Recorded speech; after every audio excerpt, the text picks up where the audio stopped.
PBM के हालात क्या है आपको एक बार वो दिखाते हैं। इलाज तो सर क्या हुआ, खून ब्लड दूसरा चढ़ाया क्या आप लोगों ने? आप बाहर चलो, एक बार ट्रीटमेंट बाहर भी चल जाएंगे सर, पेशेंट का इलाज कर लीजिए। हाँ मैं कर रहा हूँ, आप बाहर चलो तो फिर अभी। सर क्या हुआ, मुझे वो एक बार हकीकत बताएंगे आप? क्या हुआ है आपके पेशेंट के साथ, क्या उम्र है, क्या नाम है इनका? ये ना नानी जी है मेरे। हाँ। इनका खून था A+। इन्होंने गलती से मुझे B+ की थैली पकड़ा दी। मुझे B+ की थैली थैली पकड़ा दी? हाँ। किन्होंने? वहाँ पे ब्लड बैंक से। अच्छा, फिर मैंने अभी जाके जब इनको दिक्कत हुई ना तब मैं वापस वहाँ पे गया। मैंने कहा दोबारा सैंपल दो, मैं चेक करवाऊंगा उनका। जब फिर मुझे मालूम चला कि इनका खून है ना, खून A+ निकला है इनका, और तब से उनकी तबीयत थोड़ी क्रिटिकल हो रखी है। बीकानेर संभाग का सबसे बड़ा पीबीएम अस्पताल, अगर मरीज की तबीयत बिगड़ जाए और वो यहाँ पहुँच जाए तो समझ लीजिएगा कि उसकी मुलाकात जल्द ही यमराज से होने ही वाली है। इस अस्पताल में इतनी बड़ी लापरवाही हुई है जिसके लिए जितनी बड़ी सजा दी जाए शायद कम होगी। यहाँ कैंसर की पेशेंट एक बुजुर्ग महिला को इलाज के लिए लाया गया था जिसका नाम था भंवरी देवी। उसे डॉक्टरों ने ब्लड चढ़वाने के लिए रिकमेंड किया था। महिला का ब्लड ग्रुप A+ था, लेकिन उसे B+ वाला ब्लड चढ़ा दिया गया, जिसके बाद उसकी हालत अचानक ही बिगड़ने लगी। अब सफाई दी जा रही है कि जिस महिला का नाम भंवरी देवी था उस नाम की 2 पेशेंट थीं, लिहाजा ब्लड देने में कंफ्यूजन हो गया। पीबीएम के हालात क्या है आपको एक बार वो दिखाते हैं। इलाज तो सर क्या हुआ, खून ब्लड दूसरा चढ़ाया क्या आप लोगों ने? आप बाहर चलो, एक बार ट्रीटमेंट बाहर भी चल जाएंगे सर, पेशेंट का इलाज कर लीजिए। हाँ मैं कर रहा हूँ, आप बाहर चलो तो फिर अभी। सर क्या हुआ, मुझे वो एक बार हकीकत बताएंगे आप? क्या हुआ है आपके पेशेंट के साथ, क्या उम्र है, क्या नाम है इनका? ये ना नानी जी है मेरे। हाँ। इनका खून था A+। इन्होंने गलती से मुझे B+ की थैली पकड़ा दी। मुझे B+ की थैली थैली पकड़ा दी? हाँ। किन्होंने? वहाँ पे ब्लड बैंक से। अच्छा, फिर मैंने अभी जाके जब इनको दिक्कत हुई ना तब मैं वापस वहाँ पे गया। मैंने कहा दोबारा सैंपल दो, मैं चेक करवाऊंगा उनका। जब फिर मुझे मालूम चला कि इनका खून है ना, खून A+ निकला है इनका, और तब से उनकी तबीयत थोड़ी क्रिटिकल हो रखी है उनकी। किसने चढ़ाया? ये डॉक्टर साहब ये चढ़ाया जो कह रहे हैं बाहर जाने के लिए? नहीं, स्टाफ था यहीं का। अच्छा, तो खून लेके कौन आता है, सैंपल जाता है? मेरा भाई लेके आता है। मेरा वो सैंपल दे के अपना ब्लड दे के पूरा चेक करके लेके आता है यहाँ। केवल खून लाए था या चढ़ा भी दिया? चढ़ा भी दिया था इनको। चढ़ा भी दिया? हाँ। हालात देख रहे हो आप पीबीएम के, खून चढ़ा भी दिया। कैसे माता जी आपकी तबीयत? ये तबीयत खराब है इनकी, ठंड लग रही है। कैसे है माता जी तबीयत आपकी? तबीयत कैसी है आपकी? हाँ ठीक है, थोड़ा सांस उठे, थोड़ा सी लगे और कोई जी घबराओ, खाली सही लगे। जी घबरा रहा है? अभी थोड़ा स्थिर होने, अभी थोड़ा स्थिर है। कितना खून चढ़ाया लगभग? कुछ एक बार स्टार्ट हो गया था? हाँ स्टार्ट तो हो गया था। डॉक्टर को पता कब चला कि खून चढ़ा दिया गलत? जैसे लगाया ना, इनकी आंखें चढ़ गई ऊपर, मुठ्ठियां दोनों बंद कर ली इन्होंने। फिर मैंने CPR दिया इनको थोड़ी देर के लिए। आप ही ने दिया? हाँ मैंने दिया। डॉक्टर कहाँ था, नर्सिंग स्टाफ कहाँ था? नर्सिंग स्टाफ पास खड़े, उन्होंने फिर आके फिर पास खड़े थे, ब्लड बंद किया उन्होंने। फिर उस टाइम से अभी तक इनको अभी 4 कमल दे रखी, ठंड लग रही ज्यादा उनको। इतनी बड़ी लापरवाही, और आप लोग क्या करेंगे, क्या एक्शन लेंगे, कल क्या शिकायत करेंगे?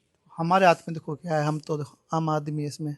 बीकानेर संभाग का सबसे बड़ा अस्पताल, इतना बड़ा न्यूसेंस यहाँ पे। समझ सकते हाँ, हैं? बरसों से हम लोग यहीं पे आ रहे हैं। हमारा क्या मतलब, लगता है कि इलाज सही होता होगा यहाँ पे, लेकिन हर बार अब यही देखने को मिल रहा है। कितने बुरे हालात है पीबीएम के। आप सोचिए कि गलत पेशेंट को खून चढ़ लिया, किसी और का खून था। एक्चुअली हुआ क्या कि नाम दोनों के सेम थे, लेकिन पति के नाम अलग अलग थे, जबकि 3 लेयर से चेक होता है। पहले खून देने आप जाओगे, फिर खून लेने जाओगे, वापस अब यहाँ रिसीव होगा, उसके बाद में क्या स्थिति होगी। अब सोचिए पीबीएम के ये हालात है। सरकार के 2 साल पूरे हो गए, उसके बाद बीकानेर के चिकित्सा मंत्री प्रभारी भी है गजेंद्र सिंह खेम से, जो राजस्थान सरकार में चिकित्सा मंत्री भी है। इतने बुरे हालात देखते हैं, डॉक्टरों से भी राय लेते हैं, उनके सवाल पूछते हैं, अधिकारियों से भी सवाल करेंगे, पीबीएम अधीक्षक से और प्रिंसिपल से सवाल करेंगे कि कहीं न कहीं चूक कहाँ रही, आगे ऐसी बड़ी चूक ना हो, इसके लिए क्या कुछ करना चाहिए। इस बड़ी लापरवाही के बाद अब परिजनों ने हंगामा किया तो डॉक्टर भी आनन फानन में इलाज करने पहुंच गए, लेकिन राजस्थान तक की टीम के पहुंचते ही डॉक्टर भाग गए और अपने क्वार्टर में जाकर दरवाजा बंद कर लिया। गलत खून चढ़ाए जाने की खबर फैल चुकी थी। अस्पताल में नेताओं का भी जमावड़ा लग गया। इसके बाद बीजेपी नेता वेद व्यास ने फोन पर अस्पताल के अधीक्षक की ही क्लास लगा डाली।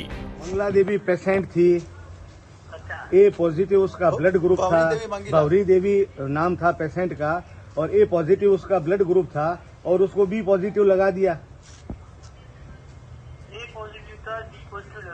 हाँ, और सुनिए डॉक्टर साहब मेरी बात सुनिए पहले।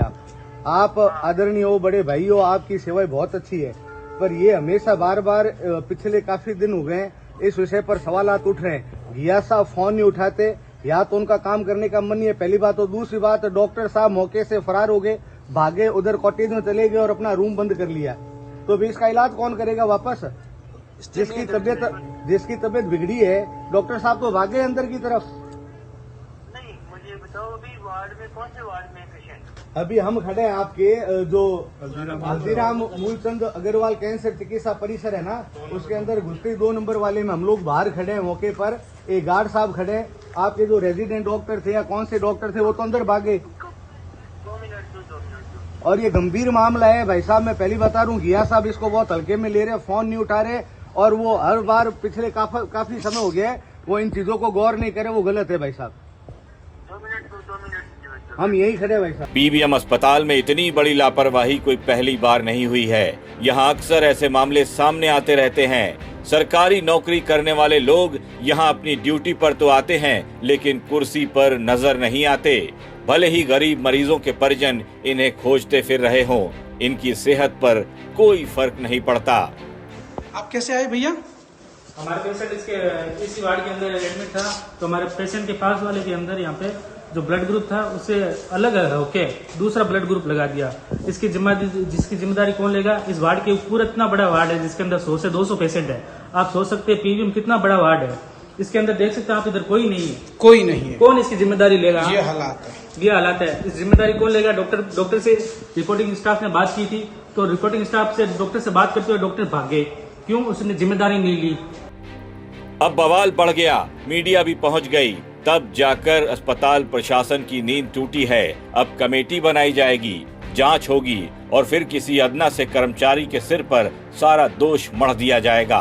क्योंकि नेता हो या फिर अफसर, अपनी गर्दन बचाने के लिए अपने से छोटे लोगों की गर्दन फंसाने का हुनर इन्हें बखूबी आता है। एक्चुअली पेशेंट सीवियर एनीमिया का पेशेंट है जिसकी हीमोग्लोबिन की मात्रा 4.4 ग्राम है, और जिस कंसल्टेंट ने एडमिट किया है उसने कुछ न कुछ इसमें कुछ ऐसी मतलब पिकुलरिटी देखी होगी कि इसको कैंसर की प्रॉब्लम है और कल सुबह इन्वेस्टिगेट करेंगे।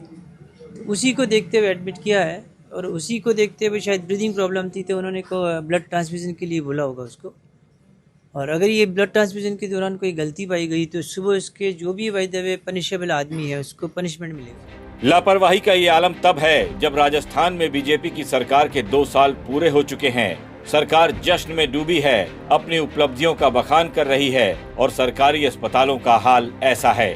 मरीजों की जान भगवान के हाथों में है। नेताजी बिजी हैं और अफसर मस्त हैं, गहरी नींद में सो रहे हैं। राजस्थान तक के लिए बीकानेर से कुलदीप चारण की रिपोर्ट।